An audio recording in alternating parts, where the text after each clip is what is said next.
TEDx Show. I'm your host, Ben Gothard, and today we have the honor of speaking with the one, the only, Adam Lewis Walker. How you doing today, Adam? Good, man. Yeah, legendary. Thank you for having me on. It's obviously Friday afternoon here, and so it's a good way to close out the working week for me. So, Well, I appreciate you carving out some time in the old end of week sesh. This is going to be a lot of fun. I'm really excited to chat with you, and I really want to start off by asking you, what is your story? oh, I will give you the rapid fire kind of the highlights. Originally from England, south of England, halfway between London and Brighton. This seems to be sort of a couple of landmarks that Americans or people in general know. So I moved across to America about 4 years ago, just over. I'm up on the Great Lakes in the middle of nowhere. Historically, I was a PE teacher in England for 10 years, a decade, a semi-professional pole vaulter who then had a very bad pole vault accident in the rain in English summertime, as you do. And that kind of screwed the pole vault career, that aspect of things. But ultimately, my lifestyle then was really kind of teaching, having the summers off, competing. That's when obviously the track and field season stepped up. Very dedicated to trying to get to the Olympics and just loving that lifestyle. And so I was with this pole vault accident. I dislocated my knee, tore my ACL, and ripped all the meniscus cartilage off the bone ends. And so that kind of was my fork in the road, my turning point where, I was very lost, not a happy bunny. And that changed everything for me. We can go into more of this, but ultimately co-authored a book in 2013, The New Rules of Success. And then, as I say, made the decision to move across got across here after launching the podcast, Awaken Your Alpha, that's been going as good time. And it's just popped up there. Been going for almost 5.5 years, almost 6 years, 373 episodes as of today. And again, did a TEDx talk. As you see the TEDx popping up there, TEDx talk titled Awaken Your Alpha in 2016. That has now become a best-selling book, Awaken Your Alpha. So there's a theme there as well. That's kind of some of the key points. And I'm in northern Michigan now on the Great Lakes, so middle of nowhere. So if that's the rapid fire, what's the full story? Where do you want to dig into? I don't want to boil you. Oh, another cool thing. I have these certain things that I think are worth mentioning. Could forget some. When I got married, quit my job and went for a honeymoon around the world for a year, traveling, backpacking. That was fun. And again, against popular opinion in terms of everyone's at that stage is like telling you, don't quit your job. You could, in a year's time, you could be here. And I'm like, the reality is, came back a year. Everyone's like, was that a year? Nothing had changed. And we'd done 27 countries in a year for about the same sort of budget as an average Western wedding and honeymoon. So I would recommend, quit your job and go honeymoon around the world for a year. That's good. So where did that fit into the chronology? Sorry. So that was about 2006, 2007. So got married and then came back after the year, and it was tough to transition back into normal life.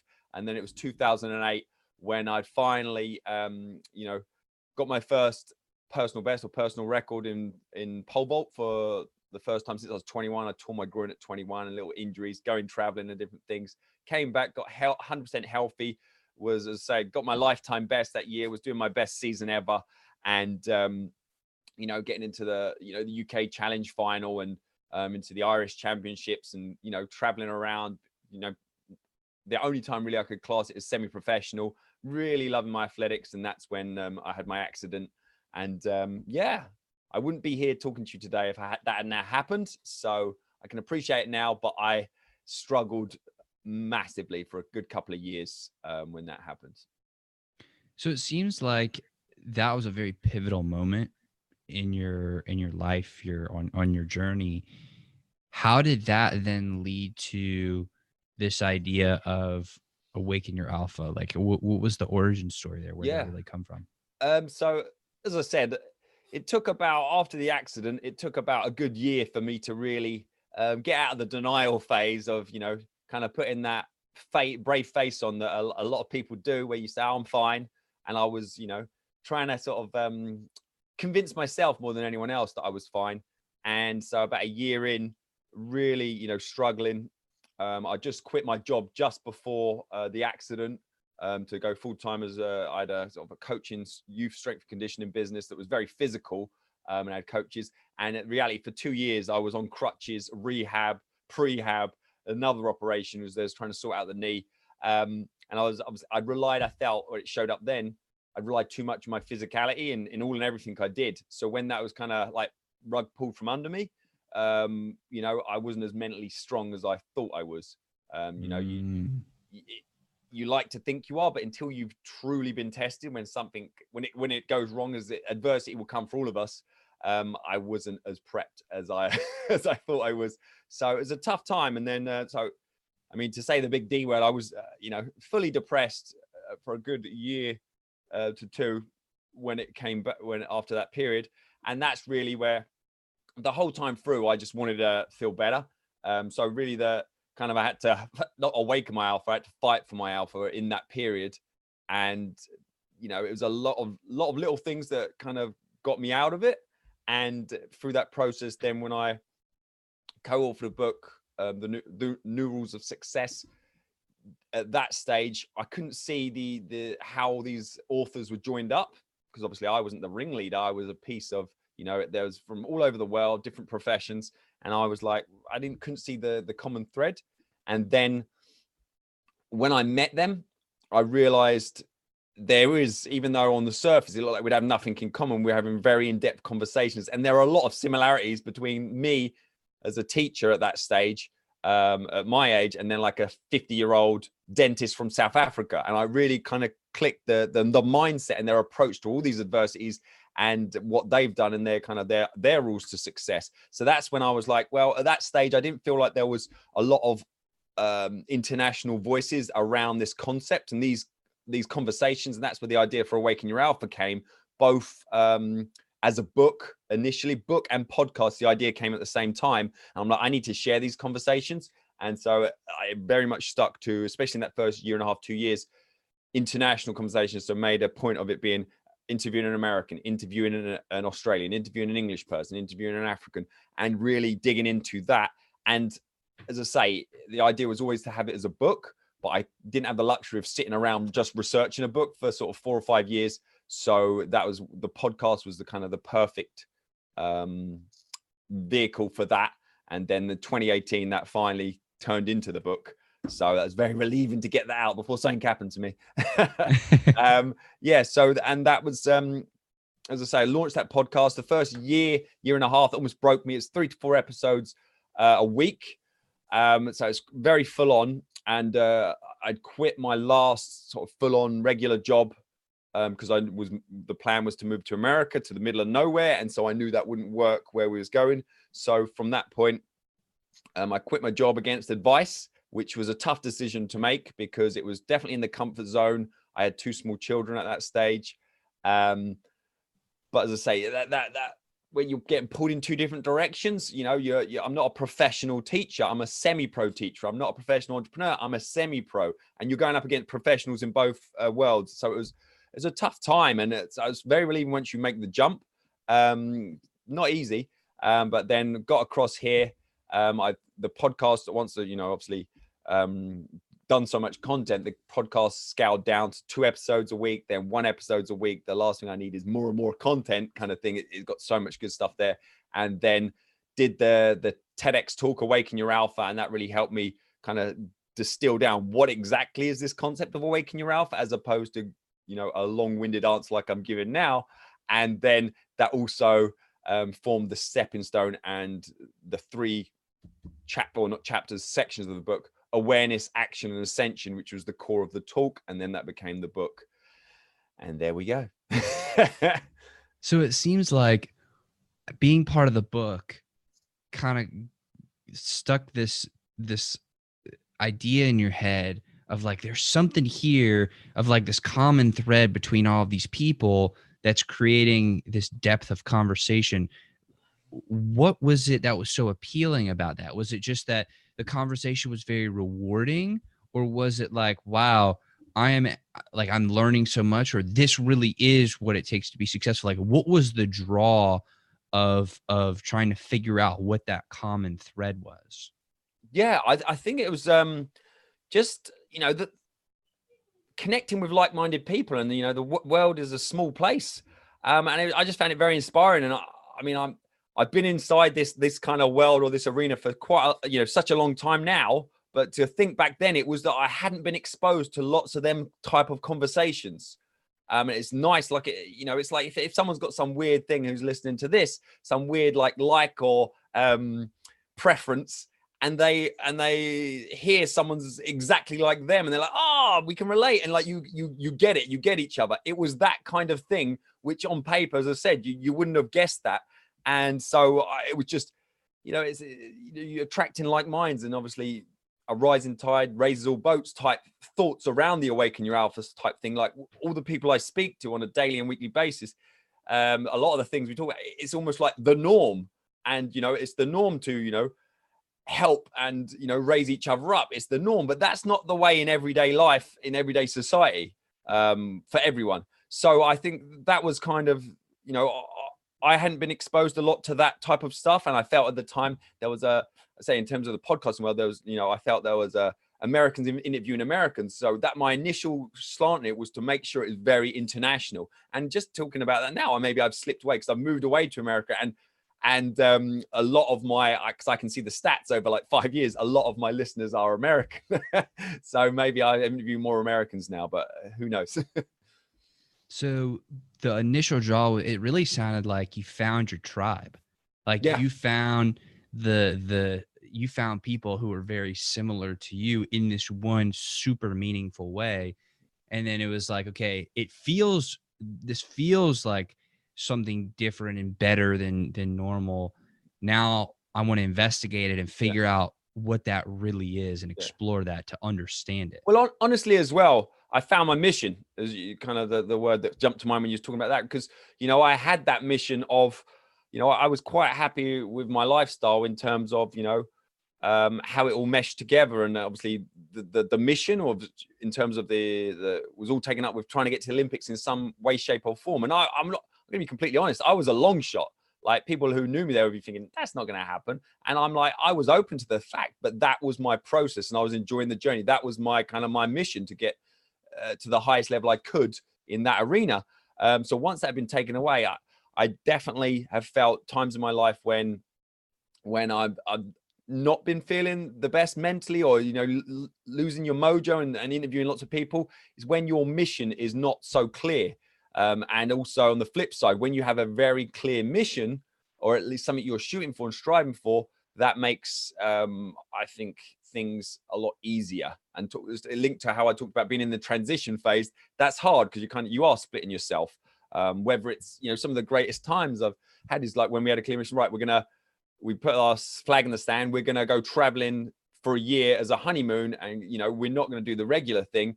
In the 3 or 4 or 2 years build up to that was a great period as well, because we're it's that common goal, and we're all shooting for it, and you can see what the vision is, and it came true. And similar for moving country to America, that's it. And the same for writing a book, or having the this book written, and the TEDx talk. It's the same sort of thing. It's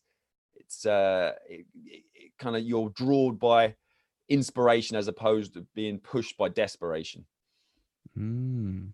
That was a super tweetable last sentence you just said. I don't know where, again, when you've obviously interviewed a lot of people and read a lot of books and written books, I'm 99%. I am not the first person to say that's the variations that are all over the place, but I definitely believe it. Good stuff. So at this point then, because it seems like actually, let me ask this directly, because what my first thought is it seemed like when you did find that new mission, the new mission was to like jump into this, understand it, and then to teach it through the book, or maybe engage more in those podcasts and talking to more international people. But what really was there, like one specific mission of like, I want to help 4,000 or 4,792,000 people awaken their alpha? Like, what was the specific mission? Yeah, as a million entrepreneurs to rise up, because and it doesn't have to necessarily be entrepreneurs, but it was really, again, it was to inspire a million entrepreneurs to just grab life by the balls, basically. And obviously, with a name like Awaken Your Alpha, the podcast specifically was geared towards men's personal development, men's development show.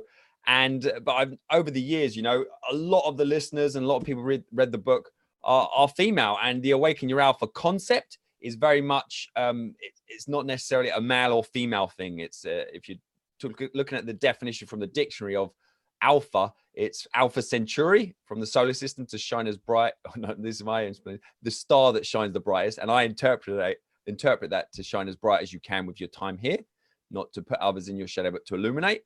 And then again, the other sort of example they give in the dictionary of alpha talks about from the animal kingdom, the alpha female of the elephant pack. So, and sometimes, a lot of times, I should say, I have to defend the word alpha, because in society, a lot of times it's seen as that, that fat meathead kind of knuckle dragging Neanderthal type man, which is, again, it's just society's how we've abused that term over the years. I love that. So it's about helping other people rise up and help them to illuminate and to shine. Yeah, practice what you preach as well. Shine as bright as you can with your time here. So, doing the, for you personally as well, the best and most useful use of your time and talents, but also in terms of like to achieve the highest rank, like in the animal kingdom would be to achieve the highest rank in areas of your life that are important to you. So that comes back to the first phase of Awaken Your Alpha, of awareness. It's really your own definition of success. So again, if someone says, oh, well, I don't, this is not an important aspect to my life, because a lot of times you have these things where people say, oh, you need to be doing this to be happy and fulfilled. And someone's like, well, this holds no weight for me, one of these aspects. Well, that's where it's for you to have that awareness of, okay, this holds no weight for me. So that's fine. I'm not going to be, looking to have that balanced kind of lifestyle. This is one thing that's not on my list for now anyway, and having that awareness to reassess. And then, as I say, the core of all of this as well is action. I have a big, I can't swim it around now, but across the whole one side of my office is just, again, linked to, we talked about these little things that people love. Anyone who's an Arnie fan, I'm pretty much going to be your friend, but I have across the other side of my office, do it now, Arnold 1987, from one of my favorite films, Predator. To just, to take action, and that's no matter how small it is, to take an action, and not just think and procrastinate about this, perfect inaction that you're not doing. So I want to dig into your story a little bit, and then I want to ask, related to these different areas of our lives. But first of all, I'm curious, when you quit your job and decided, well, you quit your job a couple times, but with the time when you were getting your podcast up and running and you're getting fired up about Awaken Your Alpha, did you just say, okay, I know this is what I want. My current job is not like putting me on a path to where I want to go, so I'm out. And then you just podcasted? Like, how did you support yourself? How did you take care of like your resources and make sure you had a roof over your head while you were building the show? Yeah, so I've always been a coach, consultant to some level. I used to be, strength and conditioning coach, and a lot of times you're working on mindset there as well. But when it came to quitting the last job, and again, part of that transition, as a teacher in England, or wherever you're qualified, you're never going to go hungry, because you've always got the supply and substitute teaching option. In terms of, you can use that to transition as well. If you want a day's supply work, it's going to be there. So that was actually, to a certain point, a lot of people I interviewed as well, they have that back up against the wall kind of story of adversity, where this had to work. And one of the reasons I kind of not burnt my bridge, but removed it at some point, because that was holding me back, because I always had a very good plan B. If this didn't work, I'll always be okay, because I had that plan B. So at some point I had to stop. And, you couldn't arrange an interview or certain things for certain days if you get the call and you've got to jump in and go and do some supply teaching. But I did do supply teaching for some time in terms of the transition. But in terms of coaching consulting, I've always helped people with to, you know, go after their goals and make the most out of their, you know, their challenges and their situations in terms of like a mindset coach, mindset mentor, and working with men predominantly, but not always.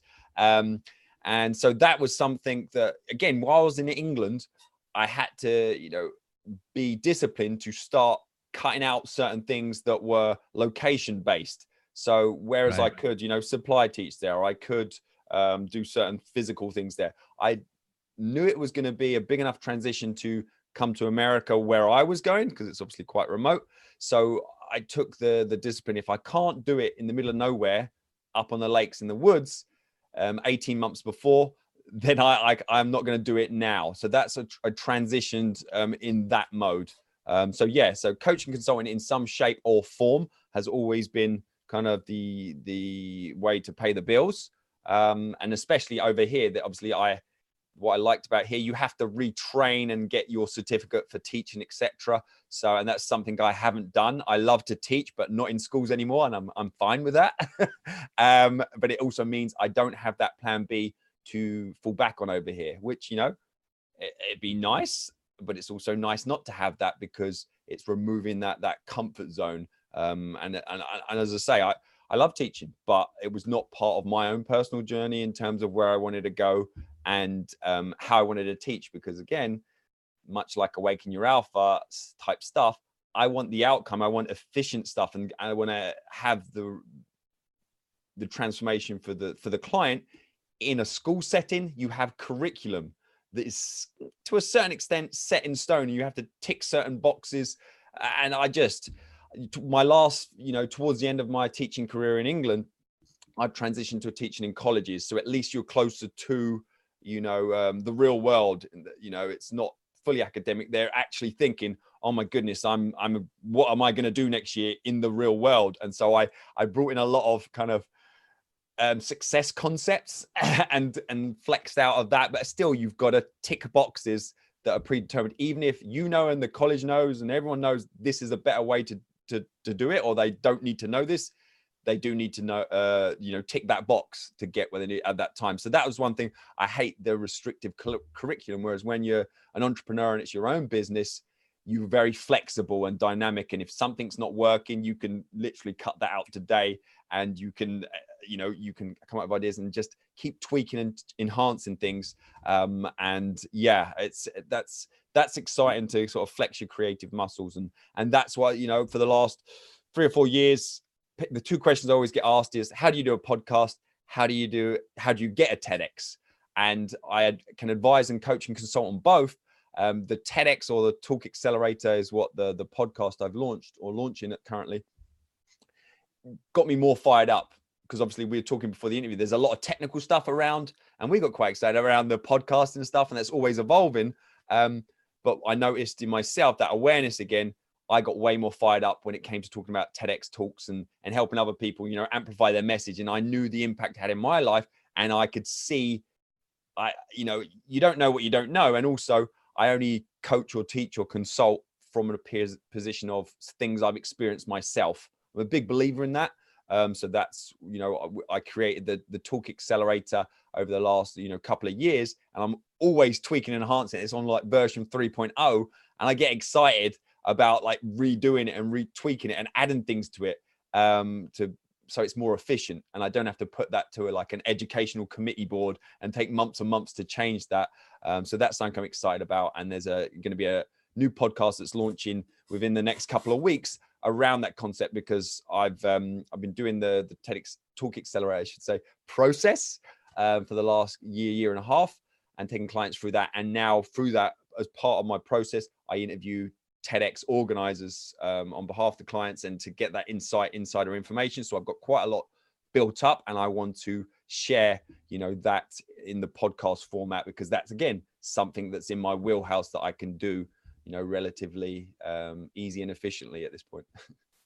So do you see yourself moving into the more of a role as like a speaker, and like doing more keynotes and really making that your biggest emphasis? Yeah. So yeah, definitely evolving. I mean, podcasting, I love it. And I always, I feel like it's a foundation and backbone the way I've got it set up now. So it's sustainable. But, you know, like anything, if you just do the same thing without, you know, being evolving and adapting to new challenges, new things, the speaker thing is always been, for whatever reason, it's always been something that I've enjoyed, aspired to raise my game there. And I think there's a, you know, in terms of that, that's one of the things you just feel like you could keep evolving in that arena. I mean, like most arenas. And yeah, so I cut my teeth, as I say, teaching, where it's a very tough audience. You've got to be entertaining, and you've got to, they don't give you any thought for, even if you've built up some goodwill with them for years, if you turn up and you're not on form that day, that minute, that hour, they will take advantage and you will lose the room. So I don't think I'm ever going to get more tougher audiences than I've had before. So yeah, that's something. I've done some, you know, some great talks, keynotes, and some great venues. And that's something I'm stepping up over, you know, as we speak, and doing more and more. But now the book's done, because the book took a little bit longer than I expected, as most of these things, but I wanted it. I always came back to, do I want to get it out for one of my own deadlines that I've set, or do I want it done right? And it was a legacy project. I really looked at it. I had the dedication at the front of the book, like to my, you know, to my two boys, Dylan and Harrison, who one day would be men. And I always wrote it as if, like, without being more, say something happened to me, they're not gonna, you know, this is kind of like my whole core of my philosophies and beliefs, and some, you know, really interesting takes on all aspects of life. But also, you know, they're not going to know whether, this is a little bit, he cut corners here, but he got it in for a deadline. So I made sure it was done right, and I'm really happy with how that came out. So now that the speaking side of things was always kind of, it's there, and I've done, you know, quite a bit of it, but it's something that I'd step up after the book was out. And that's what I'm in the process of doing currently. And that's again why the TalkXcelerator thing has stepped up as well, because again, if you're coaching and consulting and mentoring and helping people, a lot of the people who I work with on sort of the TalkXcelerator side of things want to get their TEDx, not all of them, but some of them, obviously they want to step up their speaking side, and in terms of maybe some of them want to go into more professional speaking. And so, you know, I want to evolve that side as well, because mic drop moment, I love it. Yeah, and repair my microphone, I love it. So yeah, that's awesome. Yeah, so that's hey, and again, we talked about quite a few things here. I think it's important, it might not come through in this, to, you know, not necessarily focus on one thing at a time, which I do think is important. Don't spread yourself too thin and try and do all these things at the same time and get nothing done. So that's why yeah, I've certain focuses on certain things at certain times. Yes. Well, they all fit together. I was about to say, to me, it actually makes perfect sense, because you have your core message, and the podcast is a way to reach more people and to have conversations with other people, and to almost challenge that core message of like, hey, this is the philosophy. Like, you know, what do you think about it? Because I know every show that I do, I freaking challenge the way that I think, or I get the way that I think challenged. And I'm so grateful for that. So it's like almost a litmus test of like, do these principles hold up after 800 people coming on the show talking about it? Yeah. Well, no, you've nailed it, because it's like, and that's the struggle. When you're like working things out and transitioning things and think, okay, if I add another, you know, aspect to and evolve to like the TalkXcelerator, is that's diluting your message. But when it all came back to it, okay, what is the core of both of them? It's, you know, awaken your alpha, it's amplify your message. It's, you know, the core of the book is personal leadership and playing a bigger game. And the TEDx stage is just a tool, is just a platform that allows people to do that, because they've got to have that core message, and they've got to have that idea worth sharing, and they've got to step onto that, or even go after that. They've got to awaken their alpha. So it all just, you know, it all aligns. And that's something, once you get that clarity on anything you're doing, I think that's really important. It's, you know, it's, for me, it's all got to be, you know, congruent with your beliefs and heading in the right direction and doing it for the right thing. Because as I say, there's so many things you can do. Just because you can do something, and even if you're good at it, doesn't mean you have to. And I feel sometimes people feel like there's pressure on yourself or from site to do that. Just because I was a podcaster and got known for podcasting quite well, there was definitely a pressure to then teach all about podcasting. And I can teach podcasting in terms of how to set up and do a podcast, and again, all from experience. So, but just because I can does not mean I need to go fully down that path 100%. Yeah, I can do that, and if someone really wants to do that, I can. But generally, I can also, from my experience, point you in a direction of someone who that is all they do, or that's all they want to do. And so I like that, the collaboration and knowing what is the best use of people's talents. And I think just as you can zone into more and more of that, then that's, you'll be more happier and fulfilled. Absolutely. Because it really seems like you were saying, the different things you're doing, they're vehicles to better spread and amplify your message of awaken your alpha. Like, it seems like the podcast, a way to spread it and to challenge it. The book, a way to teach it and to like codify it. The TEDx talk, a way to distill the essence of it. Like the speaking, bringing it to more people in a different way. I mean, podcasting is going to reach some people. The book's going to reach some people. Speaking events are going to reach some people. TEDx is going to reach some people. Like, that makes perfect sense to me. I love that. I love everything that you're doing. So I'm curious now. I kind of want to go back and talk about the second thing, because, and this is one of those things where I want to challenge the way I think about it. Right now on my board, I have 7, and it's right over there. That's why I looked over that way. There are like 7 core disciplines that I have organized my life into, right? There's financial, physical, spiritual, industrial, intellectual, emotional, and relational. And that's how I organize my life. Yes. So like, I have goals there, and actually I got that idea challenged to where now I realized I need to focus more on the systems to help me get there. Anyways, what are your core disciplines, those different areas of your life that are important to you?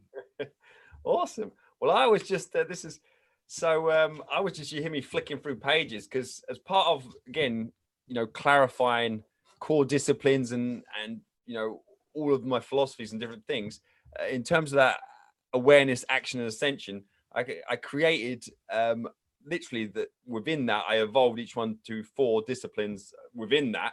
So I mean, it's quite in depth, but I'll dig into a little bit of it actually here. So again, I know this is live, so I don't want to take up the whole show. So in terms of core disciplines, you just talking about how I compartmentalize different things, or what? Yeah. Like which areas of your life are the most important, and how did you come to those conclusions? Okay, cool. So areas of my life are most important. Number 1, family. Yeah, family. That's it. And I think dedicating time and building or creating your life, and again, comes back to what I talked about. And if you say, oh, I can't do that, or I don't, you may not want to do that, or it's just not a priority for you, but this is just a personal thing. So for me, that's a priority. So part of the entrepreneurial thing is the freedom to create your own timetable, and the freedom to, stop a certain time, even if you want to carry on and work afterwards, that's fine. But I drop my boys off at school every day, and I pick them up every day when I'm in town, which is, a large majority of the time. And that's really important to me. And it's one of the things, it's very easy in this situation to just keep working, and then, but it's very easy also to, in my situation, to stop and have that dedication to just stop things and go out. And you think it's only a short, 5-10 minutes to pick them up, but they're the sort of things that they're going to remember. And I remember, and it's the accumulation of these sort of little daily habits and disciplines. So family, number 1. And I have the morning routines. I know you obviously interviewed a lot of people, and you probably hear about these sorts of things, but health for me is health is wealth. It's huge. Mental health as well as the physical health, and obviously they're interconnected. For me, I've always been very active. So even if I'm not talking about how it looks, because I've had people say, oh, you're in shape. If I felt like I wasn't in shape, because again, once you've, competed to that level, you could still be what people think, oh, you're in shape or you're training and you're fit. But to you, you could be, in the worst shape of your life. So again, it's all that they don't perspective. get it. Yeah, it's all perspective. So I think taking that time to set yourself up right for the day is really important, both mentally and physically. And so not just paying attention to what you put into your body physically, but also what you put into your mind mentally. I feel like in terms of what you're reading each day, or taking that little bit of time, and the care you do for your mindset and your mentality is more important. I was gonna say just important is more important, I would say, because obviously then that fuels your physical habits as well. So it seems like family and health. I know, and obviously it all comes around there. I mean, I can go into the whole kind of overview, but you said what is the priority, and I'm just, as it is today. I know you don't want canned answers. They're the things that I really focus on as well. And obviously, in terms of, I put it in my book, I've never been driven by as a money focus. That's why I initially, why I went into be a PE teacher. It was always about the lifestyle and the being active and helping people and things like that, and coaching and supporting people. But also, as a great quote by, I think it might be Dave Ramsey actually, that I put in the book, get control of your money or it'll forever control you. I'm not driven by money, but also you can only have certain levels of freedom if you've got a way to earn a living. And I think it's important to, if I want to do the best job in these podcasts and in the book, if you're an amateur going up at that against like professional writers or professional broadcasters or professional speakers, you're never going to win that, because they've committed to dedicate to themselves that they are professional. They're going to have professional standards. They're going to get paid because they're professionals. That's right. And so then they can dedicate time to mastering their craft. If you're an amateur, then there's nothing wrong with that, but then it is a hobby, and it is it's hard to go up against professionals and have that impact you want. So I think that's important. You don't have to be money motivated, but also you need to get a handle on that. So obviously that's important. But again, I think the amount of finances you earn, or your finances, for everyone, it's what you're currently making or your current situation, you are completely responsible for that. And I think that's an important thing to take on board, because I think all of us could probably earn a little bit more if we were willing to sacrifice certain things. So I think it's being in, and not, you don't always have to sacrifice, but generally, I could earn more in certain ways, but I'm also know there is a trade-off. Not always, but for a lot of the times there's a trade-off with that. And I'm quite happy that my boys will not be bothered if I had an extra zero in the bank. They're going to pay more attention to if I'm physically here and present with them. So I like that time freedom, but I do believe, you do need to get a handle on that, but it's also a distinct correlation to how much value you're putting out into the world. Absolutely. I couldn't agree more, because it's something where I feel like everybody has to kind of figure out like where they want to be with their finances. And I actually think it's a matter of like, how much are you willing to pay for that? Like, yeah. Are you willing to pay that cost to get there? Yeah. Because it's possible. People have done it. I mean, look back to Augustus freaking Caesar, the first emperor of Rome.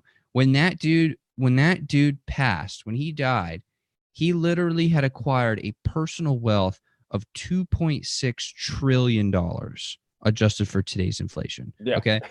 Easily one of the wealthiest human beings, if not the wealthiest human being in the history of the human race. Right. But he paid a huge cost for that. I mean, he built an empire and took over other countries. You know what I mean? So it's like, are you willing to pay that price? 100%. Yeah. And I mean, I know we wanted like what the focus in terms of how I put it in the book as well, in terms of some of the core priorities I focus on in the action section. It's got down to the 4 M's, which is might, which is obviously your physicality, your health as well, mind, momentum, and moolah, money. So I'm a big believer in momentum as well. I've had periods when you've got it and Now I don't take it for granted, because when you've got it, when you build up that momentum, sometimes it's very tempting to take it for granted and stop doing certain habits and priorities that got you to that point, and then you lose momentum, and then you're like, oh, there's a reason it was like quite easy, or it felt easy at the time. It's because you was in the zone, you were doing the right things, and you built to get the momentum. And it's a lot harder in anything people are doing, if you're trying to make changes or you're trying to get somewhere and achieve something, to then restart and regain that momentum. I think of it in terms of like the podcast. I did the cardinal sin of a podcaster. I paused the show while I moved countries. In terms of the, if you're looking at like the podcast playbook, don't do that. It's everywhere on the internet. But I'm talking about the reality of what happened. I have done that, and I had some great momentum. Did I take it for granted? Maybe, but also I had to move country. In terms of the schedule that I created, so I take full responsibility for myself podcasting at that stage. It was almost breaking me. There was the way I had it set up. I had literally zero time to do much else, and so there was lots of opportunities coming along and passing as I'm like, hey, I'm too busy podcasting. See you later. And so once I paused, it's what I needed in terms of my life. Podcasting is one small aspect of it. Once I said no to that for a bit, I'm going to move country. I've got to do this. That's when opportunities really blew up, and I could actually have some time and space to reassess. And then that awareness of what I needed to do and what was a priority, and then make the most of my opportunities as well. How long did you pause it for? Oh man, it could be up to 6 months. And that was another thing. It was never planned to be that long. But once, is what we talk about, momentum. Once you stop something, it's like, oh, this is quite nice. I need this. Oh, and then when do you restart? And also, man, like once you've to get things going again. And I know that had a major impact in obviously that specific podcast. You've got, I think consistency in anything is key. But that was season 1 to season 2. So but now it's a more fruitful and interesting journey to talk about like podcasting events and speaking. I speak on obviously podcasting stages and stuff, because it's not the normal journey, because you have these these top podcasters, and they have the beautiful, well, they have their own struggles, but in terms of a lot of them have this beautiful progression, and consistency is key, and I agree with that. And then I said, by the way, this is what I did. This is the reality. Like, why do you do that? I'm like, well, I did move country. I did have a few things on the go at that point.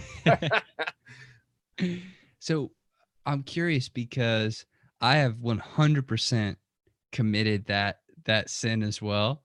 I was going to say 100%, because I used to say as well, I used to say on the podcast, hey, if this podcast doesn't come out, like it was like 3 times a week. I said, if it doesn't come out, alert the authorities, because I'm probably dead, and I stuck to that. So that's the thing. I never missed it. Like I didn't just like go off air. I said like, I'm going to have a pause, but yeah, so I stuck my flag in the sand, and there was many late nights getting the podcast edited and uploaded and stuff. And but sorry, back to you. You did it. And it was literally for like 6 months, because I had shoulder surgery. Yep. And I was like, I can't, it's driving me nuts trying to do it with one hand. Mm-hmm. How did you finally make the decision to get back into it? What brought you back?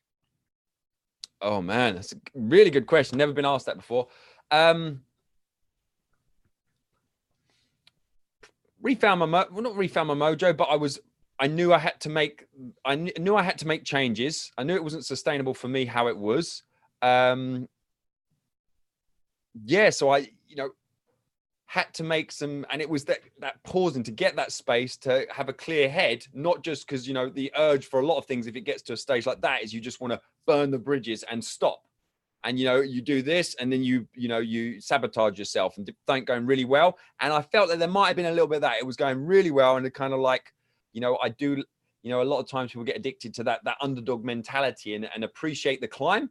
And then, it's kind of like, once you get there, like, So I was obviously still fully on the climb. My podcast launched the same week as Tim Ferriss. he's done quite well. And I have the screenshots, because obviously based in England, of when I would get ahead of him early in the morning. I took the screenshots of that, my claim to fame, and then he would jump ahead, I think, when America woke up. Obviously, he's kept the consistency going. But I couldn't make the accurate decisions from within it at that point. I was, overwhelmed. I had too much on the go, and I needed to just set pause and then take a little bit of time out to obviously move country, do a few other little things. And then it was just right. I'm going to come back at this. And it's all about the evolution of how is this going to evolve so it's more sustainable? And, I didn't want to get stuck into that trap of a lot of people do, including me, of, just creating a job for yourself. So, you may not be working for anyone, but created a schedule that, and I got too much into that mentality of, I felt like I had to do it instead of that I have the chance to do it. So I needed to reconfigure things that, so I appreciated my opportunity. And and as I said, there's no one making you do it. And that's what I talked about before. You can change things. If you don't like something a certain way, it's consistency is good, but also, just banging your head against a brick wall, it wasn't going to change. So, in answer to your question, coming back, I just, I just need a little bit of time and space to relocate, set up things, and then come back at it with a fresh perspective, and make it work. Oh, sorry, something just paused. I'm back in. So and I'm curious because, this show, we go live, 1 or 2 times a day. So there's like a lot of volume of episodes. How do you prevent, because I love the show and it's one of my biggest passions, and I never want to get to the place where I'm like, oh, I don't want to do it. Like, looking back or even looking forward, like, how would you structure it to where, or like, what mechanisms do you put in place to make sure you never get to that point of burnout where you want to take the time off? Yeah. I think even it's evolved again to, we're in sort of like season 5, like episode 373. And I think that the most latest tweaks and changes I did in the last year or two, I kind of approached it as, what setup can I feel? Because I want the consistency that I would never, I believe I could sustain this forever, ultimately, that it would never be a burden. So for me, my podcast, Awaken Your Alpha, goes out once a week, every week. And I felt like, again, taking that step back from it, what does it need more of? More content or more episodes? That's not a priority now when you're at 370. If someone discovers it, they're not going to think, oh, I wish there was 500 episodes. That's not an issue. So that's one of the things I would look at. And again, that's a different answer for anyone else. But now, the way it is now, it gets set up to, now I can evolve, as we talked about. The thought of starting a second podcast is almost like the last thing I would have thought. And I've had, suggestions, ideas over the, almost 6 years. And I've always, with a clear head, come back, no, that's not the right call. So I've been very cautious on this, because the last thing I kind of wanted in some ways, I've got a podcast and I'm very happy with how that's set up. But so there's something like the TalkXcelerator is completely different. In terms of the Awaken Your Alpha podcast for me. And this is, I'm really interested in why someone starts a podcast and having it, again, back to the Awaken Your Alpha concept. So it works for you, no one else. So the Awaken Your Alpha podcast was purely, I had a message to share in terms of book format, TEDx stage, and on the podcast. And so I just started the show with not too much thought beyond monetization. I just wanted that message to share, and I just dived in and almost killed myself for 1.5 years kind of thing. Just very much inspired to do that. The TalkXcelerator podcast, completely different. I didn't want anything like that. And as opposed to just jumping into a podcast, I've been doing the TalkXcelerator process with clients for over 1 year, specifically as it is in its current format. And the thought of the podcast is like kind of on the back end, as in, this is, the episodes are going to be 18 minutes tops, like a TEDx talk. All the interviews are already resources and useful for me and my clients inside my members area. So the podcast is completely on the back end of a business as opposed to the other way around. And there's so many different ways to do podcasts. It can be for, raising credibility, or it can be for, so someone wants to know, like, and trust, they can go and dig into that. And obviously just putting some really good value out into the world, just leading, giving first. So that's why, again, they're completely different formats. And I would suggest, if anyone's going to launch a podcast as well, I know we're going down this route a bit, get well ahead before you launch. I got no pressure to launch this one particularly. And I've got, lots of, as I say, the interviews are already, value. So yeah, that's, it's a completely different, and it's niche down. The Awaken Your Alpha is broader and still niche. But, if you're not interested in getting a TEDx talk, then you do not listen to this podcast. And I like that aspect, because it's very, again, we talk about that clarity of mission. It's very clear, and it's going to be massive value to the right person. And, the wrong person would not even listen to it, which I love as well. That's so fascinating. So it seems like you're just more intentional about what you're doing. You're actually taking a step back and being like, okay, what am I actually trying to accomplish here? And how can I set it up to where it works for me in my schedule? So I have a question. And by the way, that was what I heard. And if I missed something, please correct me. No, it's yeah. I always think it's important to start with, that vision of the lifestyle and what you're, like you said, what you're trying to accomplish. And then the reality of, it's sometimes whenever I go and say I was speaking at like New Media Summit, which is all about podcasting, and you go there and you do get, you get inspired, and entrepreneurs have no shortage of ideas. And you come back, you think, oh, I could start this podcast. I'm always like, whoa. And most people are always like promoting, yeah, start a podcast. And I'm like, you could start a podcast. It is an option to you, but you got to just think, is it the right for you? And the reality of, if you're going to do something properly, there's a lot of work involved in these things. So yeah, I could drop that mic again. Mic drop number 2, ladies and gentlemen. In the interview, I'm just going to hold it. This is messed up. But anyway, yeah, you could have 10 podcasts, but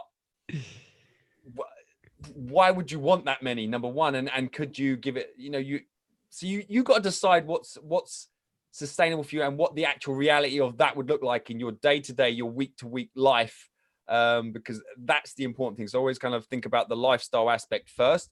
And again, coming back to, is this something that is sustainable long-term? Not to say, obviously you need to be aware and, reassess, and you may stop that and make that judgment that it's not the right thing in 6 months or whatever, but you need to have the reason for stopping that very strategic and logical, not just because you've created something that you can't sustain, even if you wanted to. Yeah, that makes so much sense. At one point with this show, I was doing 5 a day. I was going crazy, oh, man, dude. Man, yeah. Too much. Yep. It was fun, but then it was like after like a couple, I think I did that for like a couple months, and after that I was like brain fried. Yeah. No can do. But anyways, man, I want to be very respectful of your time. I know there are 2 gentlemen who are we got 5 to 10 minutes like is the latest, but obviously it's been really good on the show. We've covered some interesting stuff. Yeah. Well, I've had a lot of fun, and I do have one more question for you, and then we'll go ahead and wrap it on up. But what question should I be asking you that I just wouldn't think to ask? Man, the reason I was laughing then is because that is the question I ask on my interview shows, and it's like I call it my get out of jail free card, because then like the guest is always like, they can't complain that they didn't get asked that one question, and I love it because it puts a responsibility on them to like take responsibility. What one question do I wish you'd ask? No, I had my only expectation coming into this is the quality of interviewer, which you have not surpassed it. I expected that, and in terms of what we was going to cover, I just wanted to add some value, I just wanted to add value to people listening in on this. What's the best way to connect with me? I'm completely satisfied, man. It's been a really good conversation. As I said, I just wanted to add some value. So yeah, so if you believe we've done that, I'm satisfied my end. Yeah, that's that. All right. I have one last question then. One more. What's your dark side? Oh, that's a good one. How much time we got now? No, man, what's my dark side? I wouldn't call it dark. I mean, I grew up in England. That's not dark side. My culture, again, this is just cultural differences I hear. I know people, but I very much grew up. Obviously, the drinking culture here is very different to England. So I grew up the classic binge drinker. It almost seems like the norm. I listen to I always listen to Radio 1, the English radio here on a Friday, for example. They're talking about going out and drinking and stuff from early, like on a Friday, and I listen to the radio over here. It's just a massive cultural difference. And it's not really a dark side; it's just a difference. But we're not. Yeah, I'm trying to think of what's the dark side. Yeah, I'm saying I like, if I go out sometimes I like a good drink, but yeah, I wouldn't really call that dark. I like to be transparent. This is not the answer. I really wish I had something juicier for you. Yeah, I have to have a think on that, man. So you might have to probe some more, but nah, nothing. Again, I suppose doing all this, and obviously having these interviews, I think that comes back to living in alignment. And also, I interviewed someone, I put them in the book actually, about and that they're a professional speaker and stuff like that. And people are like, how do you speak 200 times a year or whatever like that? And we talk about that, putting on a front and putting on a face. To do what we do, if you're putting on a mask, that would be exhausting, because then that is exhausting. And doing that. But if you're actually just being transparent and just right or wrong, being you, like if I can think of a good dark side, I'm actually disappointed I haven't got a better answer on that, the dark side thing. But if you're just being you and open and transparent, that's just talking. It's not exhausting. It's just, I could do this all day, every day, all the time. So I think that's important, and that comes back to choosing your path in life, because I know a lot of us, sometimes it may be the draw of money or societal pressure, or that you're good at something, will go down a certain path where you cannot be yourself, and you have to put on a huge front. I mean, I'm sure we all we act in certain ways in different scenarios, but I mean like a completely something that doesn't align with your soul and your mission or what you want to be doing. And then that is, for me personally, that's soul destroying, and that is exhausting. Yeah. So, yeah, that would be, yeah, that's it. Awesome. Well, Adam, I want to thank you so much. This has been a whole lot of fun and very meaningful for me. And I'm very grateful for the time that you have shared. So thank you very, very much. No worries. If anyone wants to connect, I'm sure you can put all the details, or if you need any information, just ask me. But Adam Lewis Walker in general, or Awaken Your Alpha, or TalkXcelerator, and you'll find me. And yeah, I'd love to hear your ideas worth sharing, and how you are awakening your alpha on a daily basis. Yeah, let me know if you consume any of the content and it struck a chord, or today. Just reach out and connect. I'm very, very approachable. Awesome, man. Well, thank you. And to everybody who's watching and listening, thank y'all very, very much. Y'all rock. Y'all kick ass. I love y'all. So thank you, everybody. And I will see all of you on the next episode.